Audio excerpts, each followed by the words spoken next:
அனைவருக்கும் வணக்கம். July 11/7/2025 post market report. நான் செபி ரிஜிஸ்டர் அட்வைசர் கிடையாது. இது பயிற்சிக்கான காணொளி. எந்த ஒரு பரிந்துரையும் நான் வழங்குவது இல்லை. வாங்க வீடியோவுக்கு போகலாம். இப்போ இன்றைக்கி பார்த்தீங்க அப்படின்னா நம்மளுக்கு எஜெக்ஸ் நிஃப்டி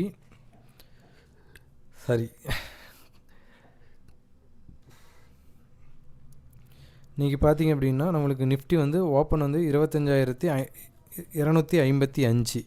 அப்போ ஓப்பனுக்கு மேலேயா ஓப்பனுக்கு கீழேயா அப்படின்னு நம்ம பார்க்க சொல்லியிருக்கிறோம். இப்போ ஓப்பனுக்கு மேலே இருக்கிறாங்க அப்படின்னா 200 பாயிண்ட் மேலே, இந்த லோவிலேருந்து நம்மளுக்கு ஒரு 200 பாயிண்ட் அவரேஜாக கொடுக்கணும். அப்போ மேலே மார்க்கெட் மேலே போகணும் அப்படின்னா நம்மளுக்கு எதெல்லாம் ரெசிஸ்டன்ஸாக இருக்கும் அப்படின்னு நம்ம பார்க்கணும். இப்போ எஸ்டர்டே லோ நம்மளுக்கு ரெசிஸ்டன்ஸாக இருந்தது இந்த இடத்துல. இப்போ இந்த இடத்துலேருந்து மார்க்கெட்டு இங்கேருந்து ஒரு 80 பாயிண்ட் கொடுத்துட்டு அங்கேருந்து ரிவர்ஸ் ஆகி நம்மளுக்கு கிட்டத்தட்ட ஒரு 200 பாயிண்ட் நம்மளுக்கு ஆவரேஜாக கொடுத்துருந்தாங்க. ஓகேங்களா, இதெல்லாம் ரொம்ப ரொம்ப முக்கியம். ஒன் டே ரேஞ்ச் வந்து நம்மளுக்கு ரொம்ப ரொம்ப முக்கியம். இப்போ காலையிலேயே நம்ம சொல்லியிருந்தோம். இப்போ காலையில் பார்த்தீங்கன்னா 1 வீக்குக்கு வந்து நம்மளுக்கு பேங்க் நிஃப்டி 1000 பாயிண்ட் நம்மளுக்கு கொடுக்கணும். இப்போ 1000 பாயிண்ட் இல்லாமல் 680 பாயிண்ட் ஒரு 480 பாயிண்ட் நம்மளுக்கு பெண்டிங் இருந்தது. அப்போ 480 பாயிண்ட் பெண்டிங்கில் இருக்கிறப்ப அப்போ ஒன் டே ரேஞ்சில் இப்போ இன்றைக்கி ஒரு நாள் தான் இருக்குது. அப்போ அந்த 480 பாயிண்ட் கொடுப்பாங்களா என்னென்னு தெரியாது. ஆனால் ஒரு 200 ஒன் டே ரேஞ்சாச்சும் கொடுத்தாவே நம்மளுக்கு பெரிய பாயிண்ட்டாக இருக்கும் நிஃப்டியில். அதை தான் நம்ம காலையில் மென்ஷன் பண்ணியிருந்தோம் இப்போ ப்ரீ மார்க்கெட் ரிப்போர்ட்டில். இன்றைக்கி 200 பாயிண்ட்டுக்கு மேலே நம்மளுக்கு மூவ்மெண்ட்டு கிடச்சிருக்கு. நல்ல ஒரு மூவ்மெண்ட் தான். ப்ரீமியமும் நல்லா கொடுத்துருந்தாங்க. புட் ஆப்ஷன் சைடு காலையிலேயே ப்ரீமியத்தை கொடுத்துட்டாங்க. அதுக்கப்புறமேலு full and full market side வேவில் போக ஆரம்பிச்சிருச்சு. காலையில் இந்த மூவ்மெண்ட்டில் பிடிச்சிருந்தா நல்ல ஒரு பெஸ்ட் மூவ்மெண்ட்டாக இருந்தது. ஓகேங்களா, நெக்ஸ்ட்டு பார்த்திங்க அப்படின்னா இந்த இடம் நம்மளுக்கு S1. இந்த S1க்கு வர்றப்போ மார்க்கெட்டு கீழே வரல. அந்த இடத்துல மார்க்கெட்டு கீழே வருமா மேலே போகுமா, இங்கேருந்து சப்போர்ட் எடுத்துகிட்டு மேலே போகுமா இல்லை டைரெக்டாக கீழே வருமா அப்படின்னு உங்களுடைய ஸ்ட்ராட்டஜி அப்ளை பண்ண சொல்லியிருந்தோம். இந்த S1 S2க்கெலாம் வரப்போ உங்களுடைய ஸ்ட்ராட்டஜி அப்ளை பண்ணிங்கன்னா நல்ல ஒரு ரிசல்ட்டு கிடைக்கும் அப்படின்ட்டு. அந்த இடத்துலலாம் வரப்போ நீங்கள் அந்த இடத்துக்கு வர்றதுக்கு முன்னாடியும் இல்லை அந்த இடத்துக்கு வரப்போ நீங்கள் எடுத்திருந்தீங்க அப்படின்னா அந்த உங்களுடைய அனலைஸ் பண்ணியிருந்தீங்கன்னா நல்ல ஒரு ரிசல்ட்டு கிடச்சிருக்கும். ஓகேங்களா, நெக்ஸ்ட்டு பார்த்திங்க அப்படின்னா நம்மளுக்கு இப்போ ஏன் இந்த இடத்துல மார்க்கெட் திரும்பினுச்சு, இந்த இடத்துல ஏன் இவங்க இவ்வளோ நேரம் சஸ்டெயின் ஆகினாங்க அப்படின்னா 25,350 புட்டு இந்த 239க்கு மேலே மட்டும் இவங்க இந்த ஸ்ட்ரைக் 25,350 புட்டு 239க்கு மேலே நின்று இருந்தாங்க அப்படின்னா நல்ல ஒரு மூமெண்ட்டு. இப்போ டவுன் சைடு 25,050 டு 25,000 வச்சும் வர்றதுக்கான வாய்ப்புகள் அதிகமாக இருந்திருக்கும். பட் ஆனால் இவங்க இந்த ஸ்ட்ரைக் 239க்கு மேலே போக முடியல, அதனால் ஸ்டாப் பண்ணிட்டாங்க. இந்த 239 என்ன வேல்யூ அப்படின்னா நம்மளுடைய ப்ரீமியம் கால்குலேஷன். இதுதான் நம்மளுக்கு ரொம்ப ரொம்ப இம்பார்ட்டன்ட். இதெல்லாம் கால்குலேஷனில் வரும். இந்த ஸ்ட்ரைக்குக்கு 239க்கு மேலே போனால் மட்டும்தான் மார்க்கெட் கீழே தள்ள முடியும். இல்லை அப்படின்னா மார்க்கெட்டு அங்கேருந்து சப்போர்ட் எடுத்துகிட்டு மேலே போகும். இல்லை அப்படின்னா இந்த இடத்துலேருந்து சைடுவே போகிறதுக்கான வாய்ப்புகள் அதிகமாக இருந்திருக்கும். நெக்ஸ்ட்டு பார்த்திங்க அப்படின்னா நம்மளுக்கு பேங்க் நிஃப்டி பார்ப்போம். பேங்க் நிஃப்டி நம்மளுக்கு ஓப்பன் வந்து ரொம்ப ரொம்ப இம்பார்ட்டன்ட் நம்ம சொல்லியிருந்தோம். இப்போ ஓப்பனும் லோவும் ஒன்றா தான் இருந்தாங்க. இங்கேருந்து ஓப்பனும் லோவாக ஒன்றா இருந்துட்டு இங்கேருந்து நம்மளுக்கு ஒரு 250 பாயிண்ட் கொடுத்துருந்தாங்க. ஆனால் ஒன் டே ரேஞ்சு நம்மளுக்கு 500 பாயிண்ட். அப்போ இங்கேருந்து கீழே இறங்குறவங்க இந்த லோவை பிரேக் பண்ணக்கூடாது. இந்த லோவை பிரேக் பண்ணாங்க அப்படின்னா நல்ல ஒரு ஃப்ரீ ஃபால் ஜோனாக ஆகிறதுக்கான வாய்ப்புகள் அதிகமாக இருக்கும். இங்கேருந்து நம்மளுக்கு ஒரு 500 பாயிண்ட் கொடுக்கணும். ஓகேவா, இந்த இடத்துலேருந்து 500 பாயிண்ட் கொடுத்தாங்களா அப்படின்னா இன்றைக்கி கொடுத்துருக்குறாங்க. ஒரு 500 பாயிண்ட் ஆவரேஜாக நம்மளுக்கு கிடச்சிருக்குது. ஓகேங்களா, இங்கேருந்து சஸ்டெயின் ஆகி இந்த இடத்துல அப்படியே சைடுவாக முடிச்சுட்டாங்க. நெக்ஸ்ட்டு பார்த்திங்க அப்படின்னா இந்த இடம்லாம் வரப்போ நம்ம எஸ்டர்டே லோ நம்மளுடைய இதுக்கு ஆல்ரெடி நம்ம சொல்லியிருக்கோம். மந்த்லி எக்ஸ்பீரியனால் இது ரேஞ்ச் வந்து நம்மளுக்கு S1 R1 S2 R2ங்கிறது நம்மளுக்கு மந்த்லி எக்ஸ்பீரியனால் ரேஞ்ச் வந்து பெருசாக இருக்கும். ஆனால் அதுக்குள்ளே நம்ம எப்படி ஒன் டே ரேஞ்ச் நம்ம ஃபுல்ஃபில் பண்ணுவாங்க அப்படின்னு நம்மளுக்கு அனலைஸ் பண்ணுறப்ப நம்ம சொல்லியிருக்கோம். இப்போ 56,750 இந்த இடத்துல தான் மார்க்கெட் நின்றுருக்காங்க.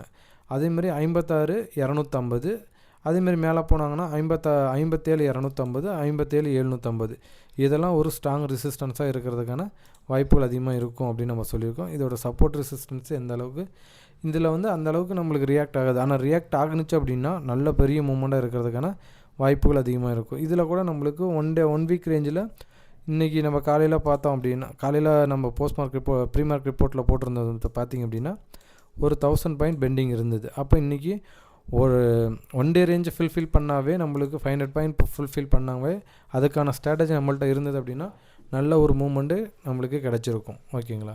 நெக்ஸ்ட்டு பார்த்திங்க அப்படின்னா சென்செக்ஸ்லேயும் பார்த்திங்க அப்படின்னா இந்த ஏரியாலாம் ரொம்ப ரொம்ப முக்கியம் அப்படின்னு சொல்லியிருந்தோம். ஓப்பனுக்கு மேலேயா ஓப்பனுக்கு கீழேயா. இப்போ இங்கேருந்து மேலே போனாங்க, மேலே போயிட்டு சஸ்டெயின் ஆக முடியல, அங்கேருந்து நம்மளுக்கு ஒரு 500 பாயிண்ட் ஆவரேஜாக கொடுத்துருந்தாங்க. இந்த எஸ்டர்டே லோவுக்கு போயிருப்பாங்க, இங்கேருந்து போனாவே இங்கேருந்து ரிஜெக்ட் ஆகிறதுக்கான வாய்ப்புகள் அதிகமாக இருக்கும். ஏன் அப்படின்னா நம்மளுக்கு புட் செல்லர் வந்து பேனிக் ஆகினாங்க அப்படின்னா நல்ல ஒரு டவுன்ஃபால் கிடைக்கிறதுக்கான வாய்ப்புகள் அதிகமாக இருந்தது இன்றைக்கி. ஓகேங்களா. நெக்ஸ்ட்டு பார்த்தீங்கன்னா இதோட ஒன் டே ரேஞ்ச் இவங்களும் நம்மளுக்கு ஒரு 580 பாயிண்ட் வந்து ஒன் டே ரேஞ்சில் கொடுத்துருக்காங்க. இதெல்லாம் நம்ம காலையிலேயே சொன்னது. அதேமாரி இதோட சப்போர்ட் ரெசிஸ்டன்ஸில் வந்து நம்ம R2, இந்த R2வில் வந்து எவ்வளோ நேரம் இதுக்கு கீழே போகலை. ஏன் அப்படின்னா இங்கே புட் செல்லர் இந்த காலையும் நேற்று மார்க்கெட் க்ளோசிங் வந்து 83,190. அப்போ 83,200ன்னு எடுத்துக்கிட்டால் கூட 200 காலன் புட்டை செல் பண்ணவங்க பயப்படக்கூடிய இடம் வந்து இந்த S2.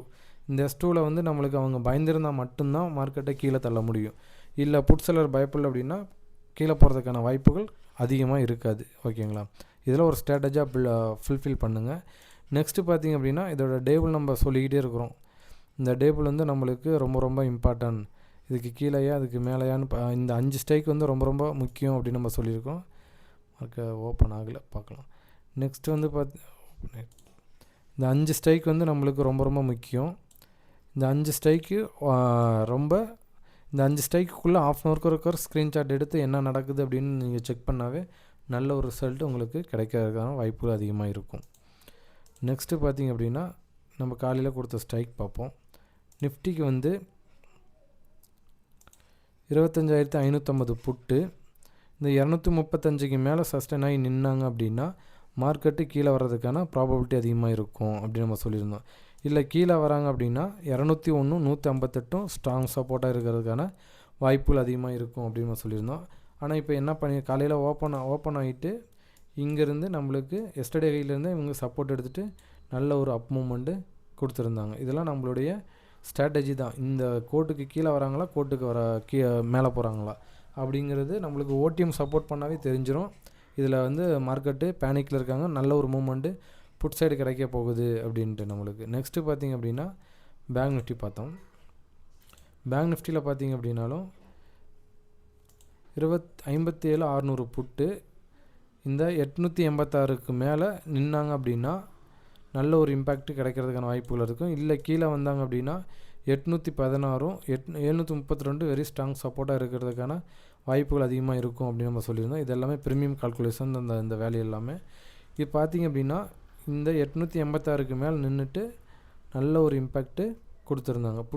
புட்டு வந்து எஸ்டர்டேக்கு மேலே போகுதுனாவே புட் செல்லர் வந்து பேனிக் ஆகினாவே நல்ல ஒரு இம்பேக்ட்டு கிடைக்கிறதுக்கான வாய்ப்புகள் தான் அதிகமாக இருக்கும். நெக்ஸ்ட்டு பார்த்திங்க அப்படின்னா சென்செக்ஸ்லேயும் நம்ம சொல்லியிருந்தோம் 83,800 புட்டுக்கு இந்த 674 மார்க்கெட் கேப் டவுனில் தான் ஓப்பன் பண்ணாங்க. அப்போ கேப் டவுனில் ஓப்பன் பண்ணுறப்ப புட்டெல்லாம் எஸ்டர்டே ஹைக்கு மேலே நின்னாவே எஸ்டர்டே ஹைக்கு மேலே ஓப்பன் ஆகணும். அது இல்லாமல் இவங்க எஸ்டர்டே ஹைக்கு மேலே ஓப்பன் ஆகிட்டு எஸ்டர்டே ஹைக்கு மேலேயே லோவு இருக்கிறதுனால நல்ல ஒரு இம்பேக்ட்டு புட் சைடு இம்பேக்ட் வந்து அதிகமாக பையருக்கு கிடச்சிது. புட் செல்லர் பேனிக் ஆனதுனால மட்டும்தான் இந்த மாதிரி ரியாக்ஷன் வந்து கொடுக்க முடியும். இந்த மாதிரி நீங்கள் செக் பண்ணி பாருங்கள். ஒரு கேப் அப்பு கேப் டவுன் ஆகிறப்ப கால் ஆப்ஷன் சைடு இப்போ கேப் அப்பு ஆகிறாங்க அப்படின்னா கால் ஆப்ஷன் சைடு எஸ்டர்டே ஹைக்கு மேலே நின்று எஸ்டர்டே ஹைக்கு கீழே வரலனாவே நல்ல ஒரு ரிசல்ட்டு கிடைக்கிறதுக்கான வாய்ப்புகள் அதிகமாக இருக்கும். நெக்ஸ்ட்டு பார்த்திங்க அப்படின்னா புட் ஆப்ஷனும் கேப் டவுன் ஆகிறப்ப எஸ்டர்டேக்கு மேலே நிற்கிறாங்க அப்படின்னாவே நல்ல ஒரு இம்பேக்ட்டு அந்த சைடு போகிறதுக்கு தான் வாய்ப்புகள் அதிகமாக இருக்கும். கீழே வர்றதுக்கான வாய்ப்புகள் வெரி வெரி லெஸ்ஸாக இருக்கும். ஓகேங்களா. இதெல்லாம் செக் பண்ணி பாருங்கள், நல்ல ஒரு ரிசல்ட்டு கிடைக்கும். ஓகேவா. நன்றி, வணக்கம்.